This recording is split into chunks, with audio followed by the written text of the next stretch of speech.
Do we get what we deserve? Oh, we get what we deserve. And we're down, so we're down we go. Way down we go. Whoa, you let your feet run wild. Time has come as we all go down. Yeah, but for the fall, my heart, do you dare to look me right in the eyes? Yeah. Oh, 'cause they will run you down to the door. Yeah, someday we'll run you down till you fall. No more. And we're down. Welcome back, everybody, to the Huddle Up podcast. I'm your host, Drew England. Tonight, we got a special guest, my good buddy, Coach Matt Truelove. Matt coaches over at Newcastle, and he is the also head golf coach as well, too, but coaches football over there, and good friend of mine. But, Matt, thanks for joining. We'll get the sponsorships out of the way, but get your intro. Thanks for joining me. Yeah, man. Thanks for the invite. I appreciate it. It's going to be a fun time chatting college football and everything else, right? Yeah, everything else. So just kind of, put this together, from episode to episode. You never know what you're going to talk about. And, there's different series and stuff that are in the mix. And just wanted to thank a couple people before we get started. Big thanks to our big sponsor, Jeremy Hodge Auto Group. If you're looking for a brand new pre-owned truck SUV, take the drive down to Ardmore. Check out their dealerships. They've got a lot of them now. I mean, they got Jeremy Hodge Honda. They've got Chevy, and then now obviously Toyota of Ardmore as well. But great people down there. They'll take care of you. So go check them out. Also, our guys down at in Texas, actually some coaching buddies of mine down there, Gridiron Spice Company. They do a great job. They kind of had a vision of taking football and grilling to the next level. So they do a lot of good stuff there. We actually partnered with them to do a promo code. So go to www.gridironspiceco.com and receive 10% off by using the promo code the Huddle Up. And then also my good buddy Mark Clayton, used to be an All-American in Oklahoma, first-round draft pick of the Baltimore Ravens. He now has a headphones company, Live Audio. Use our promo code, again, the Huddle Up, for 20% off. Go over to liveaudio.com and check out those high-performing headphones and stuff like that. So, but, yeah, just want to thank them and everything that we do there. But, yeah, Happy New Year. Merry Christmas, everybody. Haven't been on since then, so it's been kind of a busy couple of weeks. But, Matt, how was the holidays? And then another notch in the belt, a newborn for you. That makes what, number 4 now? Makes number 4. Yeah. So we had a busy Christmas, New Year's. Obviously, we didn't travel with the baby. Baby came January 30th. And so Christmas was pretty slow and chill for us, which is unusual, but it was really good. And then baby came, and he 1 week old today. So there you go. Living that newborn life, a little bit of sleep here and there. I should say my wife is getting a little bit of sleep here and there. I sleep more than her, but it's a good time. Well, you guys are kind of used to it by now, right? With the 4th one, you kind of know what to expect. So we're in the hospital and everybody comes in and says, what number is this? And we say 4. They just like walk out the door. They're like, you know what to do. Yeah, you're veterans in this world. So you guys are telling other people probably how it's done. So me, I don't have that problem. I sleep just fine. Our 2 golden retrievers, they don't wake us up. So we do good. But no. As we kick the new year off, obviously the biggest thing in college football right now is obviously the transfer portal, the ever-changing transfer portal. I know we talk a little bit here and there with some text, stuff like that, but Just wanted to get your thoughts, A, on obviously you being an Oklahoma State guy, the changes and everything that's happened in Stillwater, and then obviously with the transfer portal. But no, obviously, give me your thoughts first on this kind of cycle of the transfer portal, and then we'll kind of delve into, kind of what we think of the transfer portal as a whole. And then obviously, with you being an Oklahoma State guy, are you excited about the Eric Morris hire? And then obviously, are you excited with now the 22 or 23 commits that have already been rolling in? So yeah, give me your thoughts on the portal, and then obviously more, Stillwater related. So portal in itself, as a high school football coach, I hate it. Right? I think our kids get overlooked at the high school level.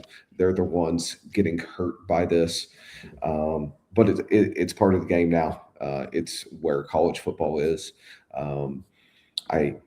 Where I see it right now, there are names popping into the portal that surprise me. I'm constantly scrolling social media and I see a name. I'm like, wow. For instance, Colby McKenzie at OU. Like that one shocked me for some reason. Yeah. Gavin Freeman just hit it tonight at Oklahoma State. You see starters all around college football, and it's a money game, and people want to negotiate or see how much more money they can get. And I'm a purist in the college football world. I'm not a big pro football fan. Like I play fantasy, I watch it, I do those things, but college football is about the college and the ties locally and the education you get from it, and all those, the purist college football, the fandom, the rivalries, and well, there's nothing else like it. Like, and exactly. Even as crazy as things have changed, it's still at the end of the day, your school, your traditions, at the heart of it, it's still, it just means more for me. I mean, I'm an NFL guy too, but I'm more of a college football fan and everything like that. It's just, you can invest in watching just about every game. Some of these NFL games, if it's not your team, you really don't really care about it. But I could flip on a Thursday night game and I'm like, oh, who's playing the Thursday night game this week, college football, or who's, playing the Friday night game. Obviously with, coaching and stuff like that, you don't really get a chance to watch the Friday night game, but you can flip on 11 a.m. kickoff game. And if it's not your team, you're still going to watch it. Like, Absolutely. And it's, I think it's Parker Livingstone, the Texas receiver. You see rivalries, guys switching sides all the time. You've had it with OU, Oklahoma State, Texas, OU now. And it's just weird. Like, that's just weird to me. Well, especially with a guy like Livingstone, when he's Arch Manning's roommate and, good friends and all that stuff. And you're like, man, what the heck is going on there? Like, what happened there? But hey, I'm glad to have him. I'm glad to have a big 6'4" receiver, with some productivity, and, that can only help. But yeah, it's very interesting.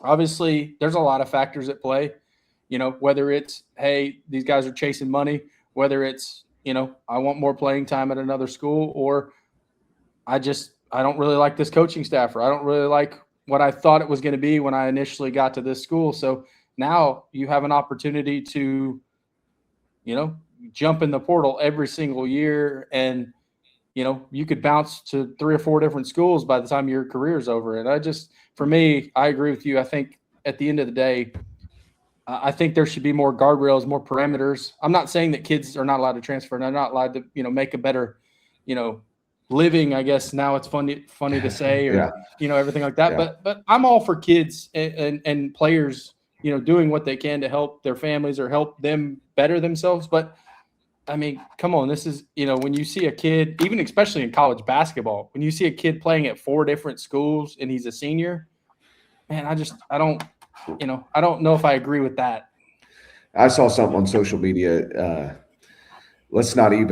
The person was saying, let's not even look at how many credits have transferred. Let's not worry about that anymore. And that's the world we live in. And it's minor league football, and that's where it is. It is. So it is minor league football, at its core right now. And it's, until we can put more parameters on it, it's only going to get crazier and crazier. But I think the easiest way to put parameters on it is, I think you're seeing it a little bit, is having contracts, multi-year contracts. And I can't blame a kid for wanting to either follow a coach or leave because a coach went somewhere else. You see coaches one and done all the time. Sure. I have a former player at Washington State. Well, he committed to South Dakota State. Well, Jimmy Rogers went to Washington State. Yep. This kid was one of his first phone calls and said, "Come to Washington State with me." Well, Jimmy Rogers was one and done at Washington State. Now he's at Iowa State. And I can't fault kids for throwing up their hands or following. If coaches are going to be one and done and leave, why can't kids leave? Yep, and I think they're setting a precedent for it. So you can't really blame them and especially when coaches are making, especially head coaches are making, $12, $11 million a year, and there's no parameters. There's nothing stopping them from, like a Lane Kiffin. That would have been crazy 10 or 15 years ago. What? A guy's going to leave an SEC rival to go to another rival, and it's just the world we live in with guys being able to just, at the drop of a hat, doing that. And then you can't fault the kids either because you're seeing the quote adults doing it. So, they're just following the suit. One thing the adults have is a contract, right? Yep. And the university that they are going to buys them out of that current contract. Yep. And so if we're dealing with money and contracts, that new school needs to buy them out and refund or there needs to be like a transfer fee or something that, something we need to start, because I'm not saying that you can't leave, but there needs to be something, well, it's like me now with dealing with, I'm a property manager and I deal with a lot of tenants and stuff like that. We're in a contract, whether it's a 12-month lease. Hey, if you want to break that lease, there's, some parameters around that. I'll let you leave, but hey, you're going to pay me this amount, and hey, no big deal. Like, so I think in the real world, there's, some parameters around things that, hey, if you break this or, hey, if you're not paying this or, there's fees, there's late fees, there's whatever it is for this. I would like to see, like you just said, something to where they're, whether that school is, the school they're going to paying the, exit fee or whatever the case is for. And the NCAA is not going to stand in. They're not going to do anything anymore. They're done. They keep getting sued and they keep losing. And so they're going to sit back and collect their paychecks. They're going to do whatever they can just to line their pockets. Like that's exactly that's the game that so everybody's playing. It's going to take these GMs. It's going to take a Jim Nagy. It's going to take a Raj Murthy. It's going to take all these people around college football to make their players sign a contract and put it in all the writings. And I've heard a lot of people talking about this, but and it makes sense. I am all for a quote commissioner of college football, kind of like Roger Goodell is for the NFL. I would like to see somebody like a Nick Saban or like, Urban Meyer or somebody like that, or maybe even the both of them, and maybe some old, athletic directors or somebody or a committee that's going to oversee, hey, okay, all right, you have conference commissioners, Greg Sankey, Brett Yormark, these guys like that. Okay, we're going to meet with the committee, with the commissioner, and we're going to decide, all right, here's rules. Okay, each, just like AFC, NFC, all that kind of stuff. I think that there should be something like that. Now, what we end on has to make sense, obviously, but I think that there should be a commissioner kind of overseeing, some of the things that are going on, because you really don't have accountability at the top, like you said, with the NCAA, and they're just kind of the, letterhead. They don't really, they're like the mayor. They, they're there, but it's, they're not really doing anything to, help or hurt the cause, Yeah. But yeah, what would you like to see change? Obviously, we talked about, some other stuff, but is there anything other specifically with the transfer portal? I think the window where these guys and how the college football calendar, I think that's something that needs to change, because it's ridiculous. You don't see it in any other sport other than college football, the way that it, it kind of it moves around. But I just want to get your thoughts on any changes, rules, things like that. I would like to see it go to one. So, that window after spring football or during spring football they have, I don't know the exact dates. I'd like to see that one go away. Yep. I think that's too easy for a kid to even enroll early and be in a semester length of classes, go through spring football and peace out in summer. I don't like that one. There's going to be at least one, right? That's just the world we live in. But I would like to see it pushed, like you said, completely after the national championship game and open it up for 2 weeks and close it, and you're done. Yep. And I understand they want people in Sure. for the first part of the semester and credits, but let's be real, no one's worried about credits and transferring and all that stuff anyway. And most of the colleges and universities now don't start till the end of January anyway. So why don't we? And here's the other thing, and we'll get to this here in a minute because I want to talk about more of the current format that the college football playoff schedule is. But that also, I think, needs to change. I think it's taking way too long, and obviously, it's money, it's TV, it's all this other stuff that's holding this open.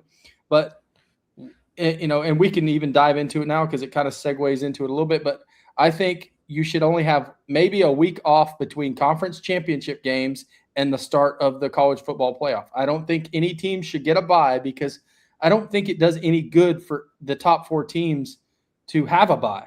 Like I think it's way too much time. But Indiana's the only 1 team and that 6 came out and executed. Yeah. And so they looked great, but every other team that had a bye looked awful. Well, and I don't think it's even that. I think it's just it's too long for players to be off. And if you talk to anybody that has played the game, having a couple of days off is great, but then you want to get back to it. Like you don't want to spend, 3 or 4 weeks practicing. Like these guys have already been through a long season. They're ready to go. It takes you a couple days to game plan, do all that kind of stuff. But, give yourself a week off and get back after it, We experienced that last year in our high school season. In the middle of playoffs, the OSSA has changed the format where every other year to be able to fit in their state championship games in 2 weeks, they gave us a bye before the semifinal game. And that's cool over Thanksgiving, cool, whatever. But I do feel like going into essentially your most important game of the season, a chance to play for the state championship, you had 2 weeks off, rhythm. I think it kills your momentum. Absolutely. And I'm not saying and I get if you're a banged up team and you need some guys to get healthy, that's great. But at the end of the day, that's part of football. That's part of guys, that's just the attrition of the game. And I think that it's going too long. And I think that if you shorten that down a little bit, then you can open that portal window, maybe, have everything done by the 15th of January. And then you can open that portal window and give it a 2 week or 2.5 week open, where, let's be honest, it's enough time because most of these guys that are jumping in the portal know where they're already going to go. I wonder why, and that's a big thing. And to retract kind of go back to what we were talking about. One thing I don't like, and again, it's the purest side of me, is so many of these kids, they either know where they're going or they're getting cut. It's opposite spectrums for these kids. And one kid, I saw it on social media today, just straight up said, I got cut. And that sucks for these kids that are, a lot of those kids straight up getting cut are the third string kid that truly is going to get an education. Sure. And now his education is not being paid for. Well, obviously you lose the 120 man roster and then your walk-ons, which were, awesome. I love the walk-ons and I get why we've changed that. I understand, but it does, like I love the walk-on stories. I loved, guys that, didn't get a scholarship that came and, basically paid their way to school and then earned a scholarship. Like it was, part of the, but now as things have changed, you don't have walk-ons anymore. You have, a set roster. And if you don't make the cut, like you said, they're basically telling you, hey, you're going in the portal. You're you're cut. It's an NFL type style, roster. And for me, I think I agree with you. I think the one window of transfer portal and, the college football playoffs, like it's I think it takes way too long. And I don't, necessarily agree with the buys, but I think if you put true serum in these NFL teams and those owners and all that, as soon as football season ends, and really the playoffs, and they're about to start playoffs, they start doing the Saturday night games and all those different things. Well, now they're in competition with another sport when they have traditionally had just basketball and really the dog days of basketball season to compete with. And they win those battles at this point of the year. Now they're competing with college football for all the ratings. Yep. But I bet the NFL guys love their off season because they actually get one, and those coaches and a lot of those guys that have moved to the NFL, like the Joe Brady's and the Cliff Kingsbury's and the different other people.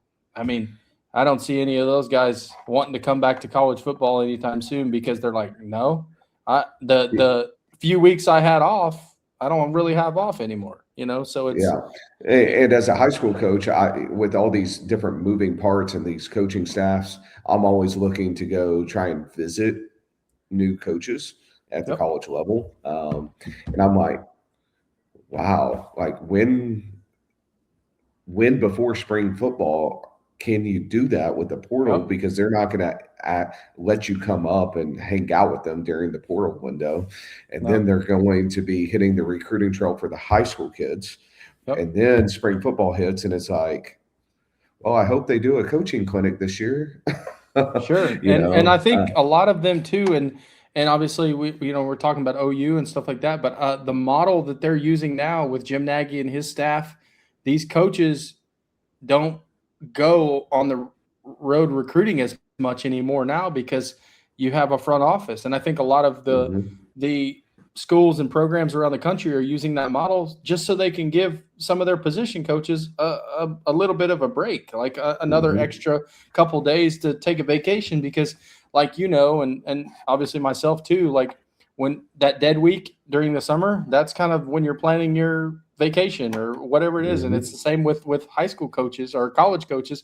Hey, those couple weeks right before fall camp gets started, I know that this is my only real opportunity to go spend time with my family, have a vacation, and kind of get away for a minute. And, and it's obviously you can say, oh, well, that's easy for you to say because, these college coaches are getting paid hundreds of thousands of dollars. They need to be working 24/7. But, as I do, it's a grind. And no matter what job you have, you need a break. You need some time to unwind. You need some time to get away. And, for these people that say, oh, well, what are they bitching about? They're making $800,000 a year coaching running backs or whatever it is. Yeah. Okay, cool. But they're doing a lot of work behind the scenes that a lot of people don't see, and they miss a lot of their kids' recitals and soccer games and all kinds of different things that they can't be a part of because they're, trying to, recruit. They're trying to, always get a leg up on the other programs. So,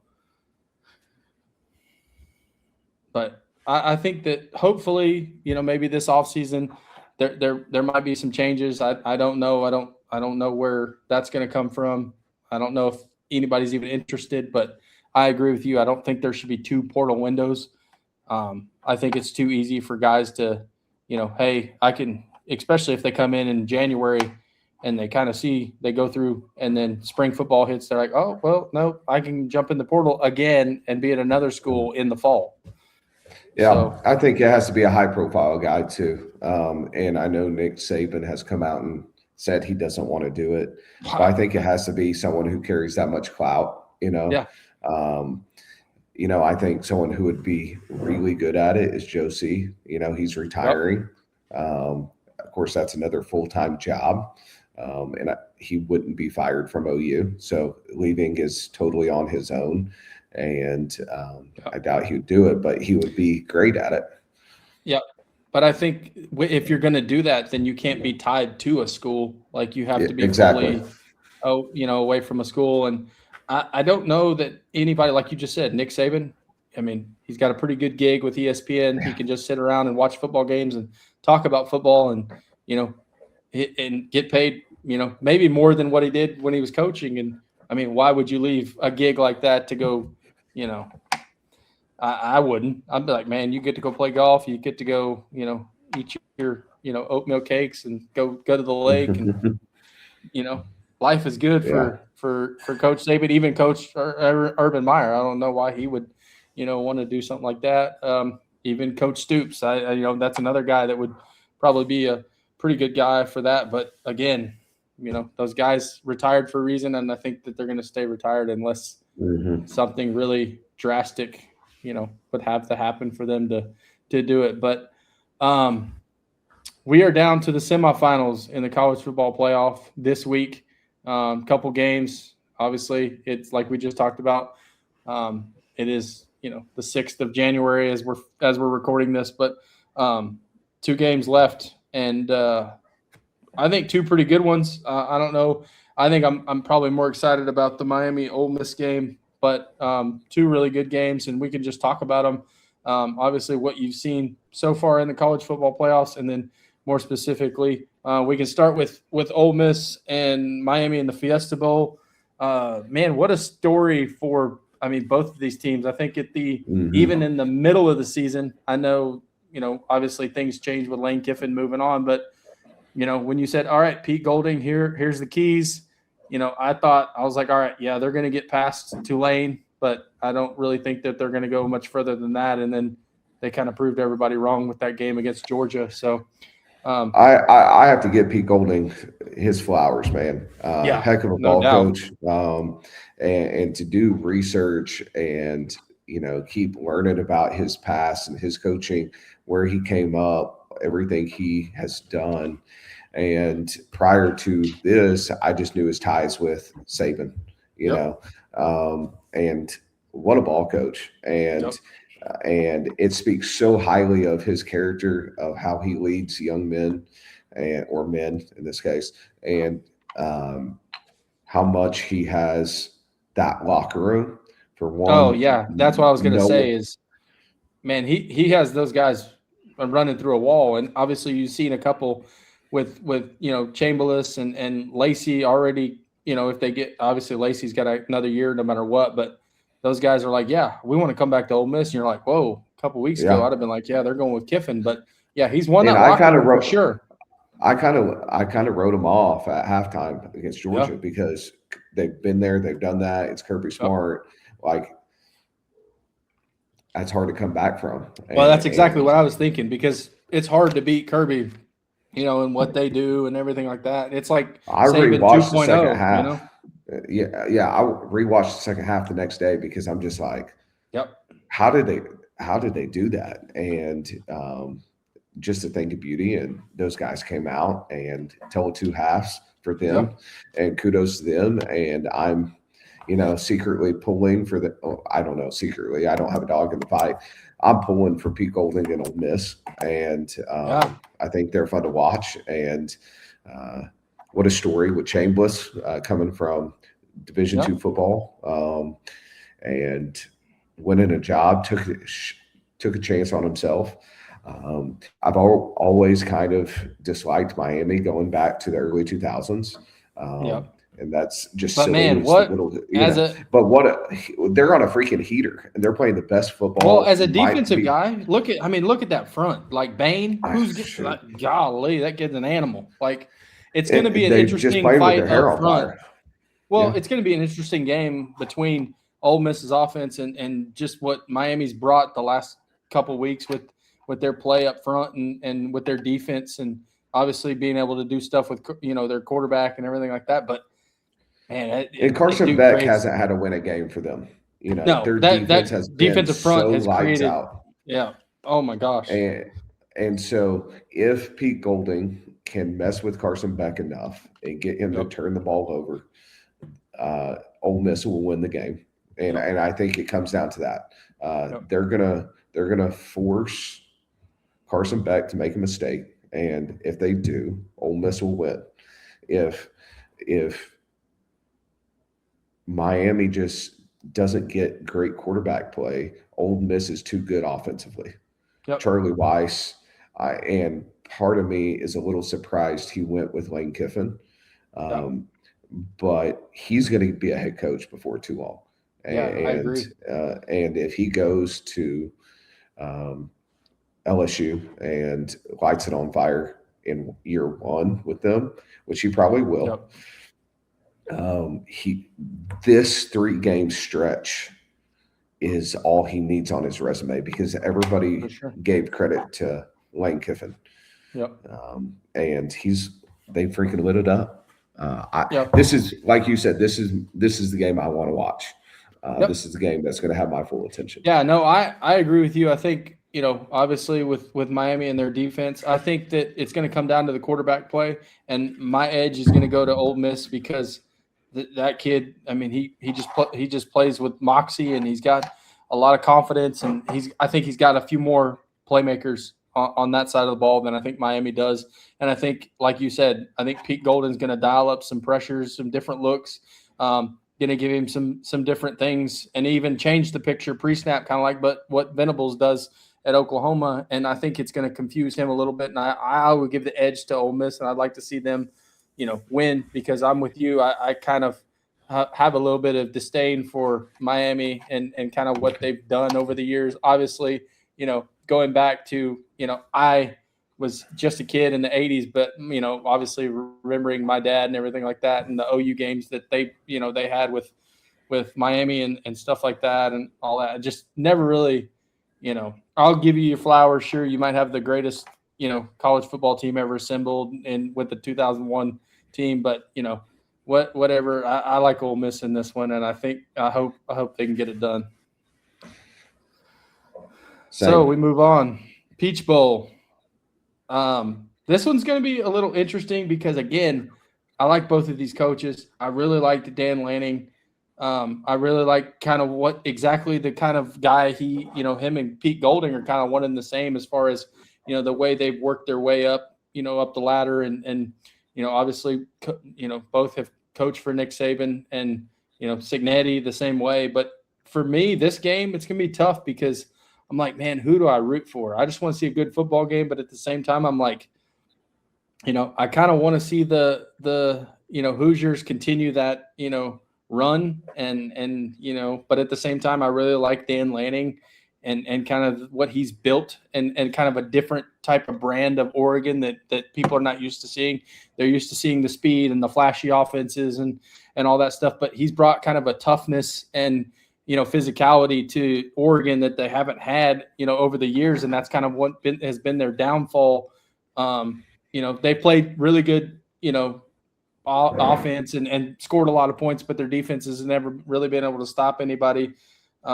Kind of like, similar to what OU has done over the years. But Indiana, man, they kind of do it both ways. They win the line of scrimmage. They, can throw the football around. They run the football, and they straight up, gashed Alabama up and down the field, and they basically did what Alabama did to other teams in the past. And so, with me, I just want to see a good football game, and I don't really know who to pick. Dan Lanning has been one of my favorite guys to watch on Reels and Yep. social media. He has an uncanny way to motivate his guys. He does. He don't give him any bulletin board material. Nope. Do not give him a sliver because he can motivate and he can twist your words. Just ask Mike Gundy about that. Do not give him anything because he will flip it, and I love it, and I love looking for any ammunition. He's a great football coach. He's a great defensive coach. Fun brand of football, but what sets him apart is his ability to motivate and get his players to perform at a high level. Indiana, I mean, who's not cheering for them? Right. To see the losingest, did I say that right? The losingest football team in college football history have a chance to play for a national championship. Who's not cheering for them? Yeah, and it's not basketball season, by the way. It's not Bobby Knight, and to hear Signetti talk about his processes and how he bet on himself, and he knew he was getting old and he wanted to be a head coach, and to bet on himself, go to a lower level, and then to hear him talk about how even now, as a Power 4 head coach, there is not one area of his program, even in recruiting nowadays with general managers, all that, nothing goes through his program without his stamp of approval. Yeah. Which is totally Nick Saban to a T, right? Sure. But it's been special to watch them, and they did what Alabama traditionally has done, right? But you look at them, and Alabama looked like Alabama. They still look like Alabama when they line up on the field. Indiana, to me, doesn't look like Alabama. No.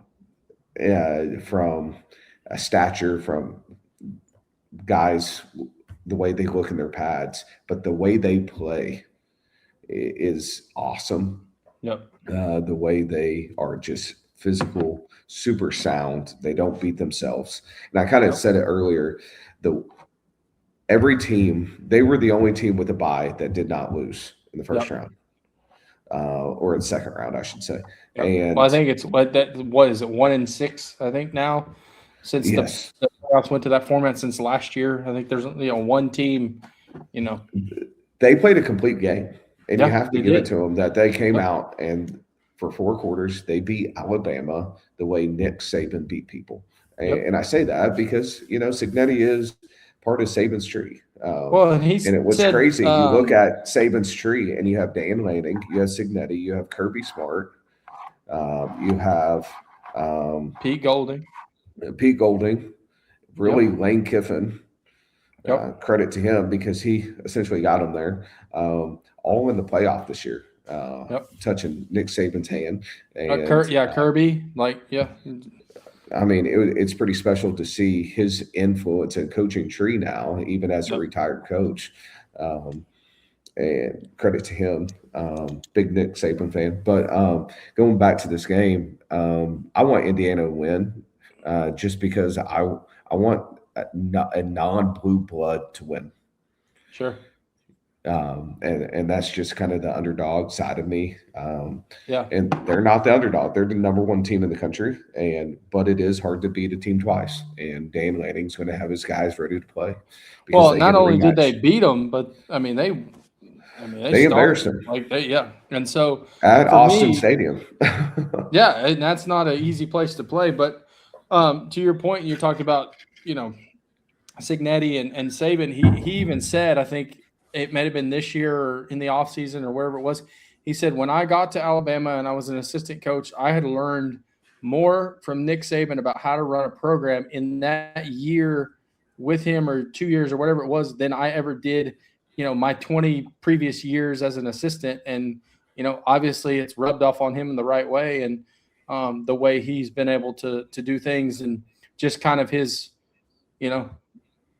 business-like mentality. And he kind of reminds me a little bit of, not obviously, but he kind of reminds me a little bit of a Jim Tressel type of, guy, just a little bit, like, to where he's hey, I have my processes. I have my, this is kind of how I'm going to do it. Now he does things his own way. He's way more outgoing than, I don't know if Jim Tressel ever talked other than when he had to, but, and Signetti doesn't wear a tie or anything like that. But I think that they have a lot of similarities in just how, their non-negotiables, things like that, and how they, I think Signetti probably has a little more discipline in his program than maybe Tressel had. I think his players maybe kind of did free reign or whatever it was. But he kind of has a little of those similarities. But this is going to be a fun game to watch from the head coaching. Where these guys are, it's kind of going to be a cat and mouse type of game, because Dan Lanning Go ahead. I Yeah, think we're no, I about was to going to say the say, same thing. Dan Lanning's not going to sit there and take another butt whooping. He's going to try to bring everything out he can to, stay in the game, obviously, and maybe try to do some things differently. And he's Well, probably watched that game. he's the guy that goes for it on fourth down all the time. He's the guy that throws fakes out there, kicks on side kicks, goes for two, does everything in between um, the Yeah, the non-traditional way. And you're going to he's see going to more pull of a out all the traditional stops. way of coaching with Signetti versus Yep. he's going to play field position. He's probably not going to go for two, definitely not do the trick plays as much, and play it straight up. And so very Yeah. contrasting styles, an offensive guy versus defensive guy, the whole 9 yards. So it's an interesting matchup for sure. Um, but I'm going Indiana. Yeah, I would like to see an Ole Miss versus Indiana national championship game. I think that would be a fun storyline in itself, and a lot of things. Like if you were to tell me at the beginning of the year, "Hey, these two teams are going to be in the national championship," I'd have been like, "Oh yeah." I mean, sure. And what's scary to think is these two teams both have a lot, coming back as well. Even all four of these teams, if you will. So, but yeah, I mean, it's going to be fun. It's going to be interesting. I just hope for two really good games, and you know, but yeah, I want to see, and I think we talked about it earlier, but the current playoff format, um, I think it can be condensed a little bit. I think it can be, um, obviously I get it. TV, all this other stuff, everything's got to be played up. Everything's got to be, in order, all this other stuff. But I think that there's some things that need to happen. I think that the top four teams deserve a home game. I think they've earned that.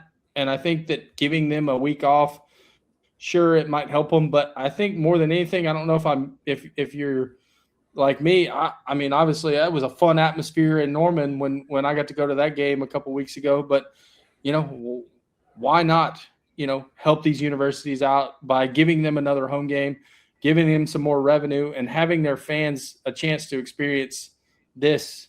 I don't know about you, but I think I'm more of a traditionalist as well too, and I just want to see more home games, like more campuses host games like this.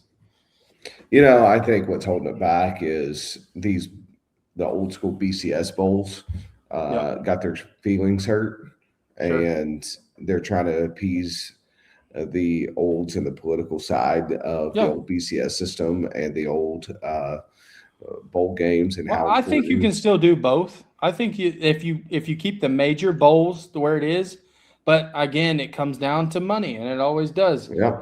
The Pop Tart Bowl needs their flowers. The Cheez It Bowl needs their flowers. The Cotton Bowl needs their flowers, obviously, and then you got the Valero Alamo Bowl that needs their flowers, and then all these other bowls that all of a sudden you didn't know were a bowl are now bowl, like the Xbox Bowl. I thought that was like a Nickelodeon special or something like that. I didn't realize that was actually like a game that was happening. So, but I think a 12-team playoff is the right move sure. for major college football.